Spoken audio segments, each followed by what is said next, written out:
کہ اے پروردگار، میں تیری کنیز خاص اور تیرے رسول کی بیٹی ہوں، تو میری عزت رکھ لے، ورنہ لوگ یہی کہیں گے کہ میرے آنے سے دلہن مر گئی۔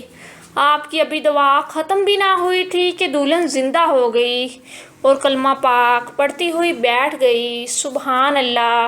اور جناب سیدہ سے عرض کیا کہ آپ بنت رسول ہیں، مجھے دین اسلام کی تعلیم فرمائیں۔ آپ نے اس ٹائم 500 یہودی عورتوں کو مسلمان کیا۔ سبحان اللہ۔ سب نے آپ کو بہت عزت اور بڑی شان کے ساتھ ایک کنیز کے رخصت کیا۔ یہ معجزہ جناب سیدہ علیہ السلام کا ایک اور روایت کے ساتھ بھی منسلک کیا جاتا ہے۔ کسی شہر میں ایک بادشاہ رہتا تھا۔ اس نے ایک روز اپنے وزیر سے کہا کہ سامان شکار تیار کرو۔ بات ہی بات میں سب سامان شکار تیار ہو گیا۔ بادشاہ اور وزیر دونوں کی لڑکیوں نے بھی ساتھ ہی چلنے کی درخواست کی۔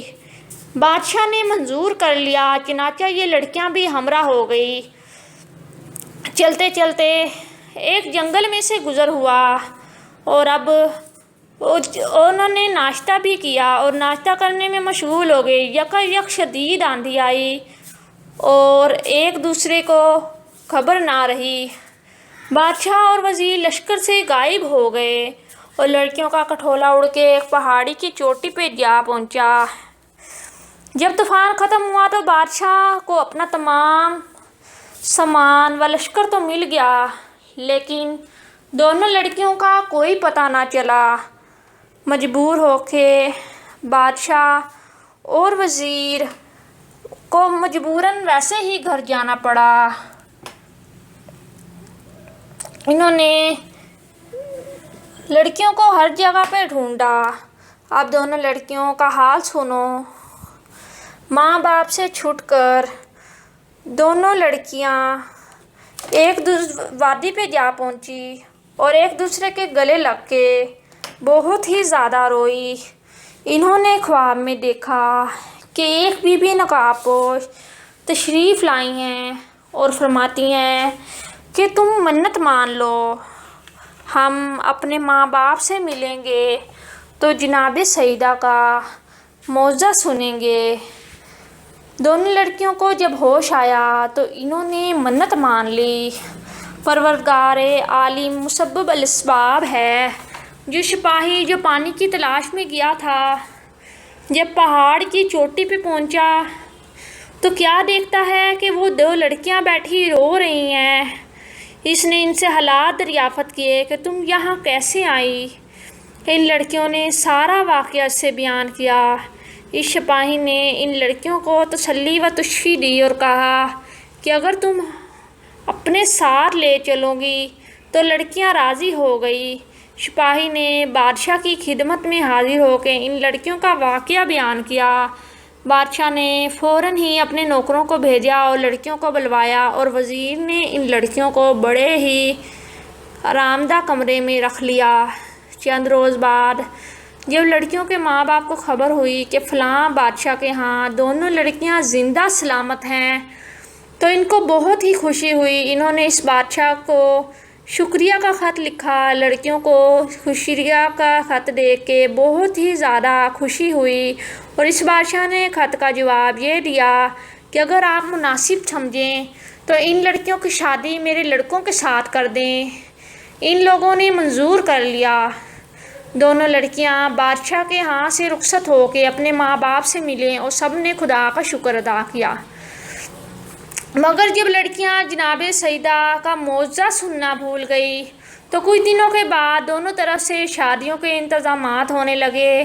تاریخیں مقرر کر کے دونوں کا عقد ہو گیا اور دونوں بڑی دھوم دھام سے رخصت ہو کے اپنے اپنے سسرال پہنچ گئی۔ اتفاق سے جہیز میں ایک قیمتی طلائی آفتابہ تھا، وہ دروازے پر ہی رہ گیا، اور ایک سپاہی کو حکم ملا کہ فوراً جا کے وہ طلائی آفتابہ لے آئے۔ سپاہی جب یہاں آیا تو کیا دیکھتا ہے کہ نہ وہ محل، نہ تخت، نہ بادشاہ، نہ کچھ اور نہ سامان، صرف ایک میدان ہے اور وہاں آفتابہ رکھا ہوا ہے۔ سپاہی حیرت میں تھا کہ یہ کیا ماجرا ہے۔ سپاہی حیرت میں تھا کہ یہ کیا ماجرا ہے، نہ محل، نہ تخت، نہ بادشاہیت، نہ ہی ساز و سامان، صرف ایک میدان ہے اور وہاں آفتابہ رکھا ہوا ہے۔ بہرحال سپاہی نے چاہا کہ وہ لوٹا اٹھائے اور جھک کر اٹھانے کے لیے اس نے ہاتھ بڑھایا، اس میں سے ایک مار نکلا اور اس نے فوراً سے ہی سپاہی کو کاٹ لیا۔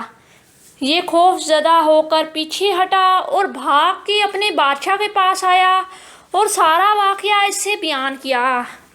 یہ تمام باتیں سن کے بادشاہ کو بہت غصہ آیا اور اس نے لڑکیوں کو بلا کے کہا، تم لوگ جادوگر ہو، بتاؤ یہ کیا ماجرا ہے، تمہارے والدین کہاں ہیں؟ یہ سن کے لڑکیاں حیرت زدہ ہو گئی اور کوئی جواب نہ دے سکی۔ بادشاہ نے ان لڑکیوں کو قید کر دیا اور کہا کہ کل تم کو قید کر دینے کے بعد قتل کرنے کے لیے جلاد کے حوالے کر دوں گا۔ قید خانے میں وزیر زادی نے شہزادی سے کہا، نامعلوم ہم سے کون سی ایسی خطا ہوئی ہے جس کی ہم کو یہ سزا ملی اور ہمارے قتل کا فتویٰ صادر ہو گیا۔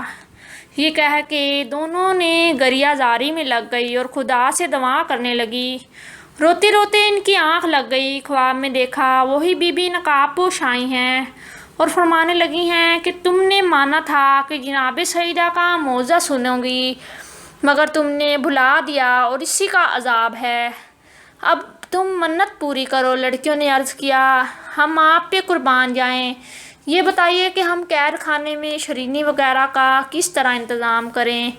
آپ نے فرمایا، صبح تمہارے آنچل سے 2 پیسے گریں گے، ان کی شرینی منگوا لینا اور معجزہ سننا۔ چنانچہ صبح کو ایسا ہی ہوا، لڑکیوں نے شرینی منگوا کے معجزہ سنا اور اپنی غلطی کی رو رو کے معافی مانگی۔ بادشاہ نے صبح کو جلاد کو بلا کے حکم دیا کہ ان دونوں لڑکیوں کو قتل کر دے۔ جب جلاد لڑکیوں کو قتل کرنے کے لیے پاس آیا، انہوں نے اس سے کہا، ہماری طرف سے بادشاہ کی خدمت میں عرض کرو کہ ہم سے پہلے وہ چند باتیں سن لے، اس کے بعد قتل کا حکم دے۔ جلاد نے بادشاہ کی خدمت میں یہ پیغام پہنچایا تو وہ لڑکیوں کے پاس آیا۔ لڑکیوں نے رو کے عرض کیا کہ غریب پرور، جب ہم دونوں آندھی سے اڑ کر پہاڑ پہنچے تو روتے روتے بے ہوش ہو گئی تھی، تو ایک نقاب پوش بی بی آئی تھی اور فرمایا، تم جناب سیدہ کی منت مانگ لو اور یہ معجزہ پڑھاؤ، جب اپنے والدین سے ملو گی تو ہم وہ بھول گئے تھے جسی کا یہ عذاب ہے، اب آپ سپاہی کو بھیجیے، پھر ہمارے والدین کے حالات دریافت کروائیں۔ بادشاہ نے سپاہیوں کو دوبارہ ان کے والدین کے لیے مرک روانہ کیا اور وہاں بادشاہ نے اس کا تخت و تاج اور سب کچھ موجود تھا۔ سپاہیوں نے واپس آ کے بادشاہ سے جب بیان کیا تو اس کو یقین ہو گیا کہ بے شک یہ عذاب الہی تھا اور کچھ بھی نہ تھا۔ بادشاہ خوش ہو گیا اور بچیاں قید سے آزاد ہو گئی۔ یہ دوسرا معجزہ، برقع پوش بی بی اس نارن سے کہہ کر غائب ہو گئی۔ اس نارن اپنے گھر آئی تو کیا دیکھتی ہے کہ ان کے پڑوسیوں کے گھروں میں آگ لگی ہوئی ہے جنہوں نے معجزہ سننے سے انکار کیا تھا۔ دعا کرو کہ بحق محمد صلی اللہ علیہ وسلم آل محمد جس طرح سنارن اور ان کی لڑکیوں کی مراد پوری ہوئی، اس طرح ہر مومن اور مومنہ اور ہر مسلم اور مسلمہ کی بھی نیک مراد بتفیل محمد و آل محمد صلی اللہ علیہ وسلم کی پوری ہوں، آمین یا رب العالمین۔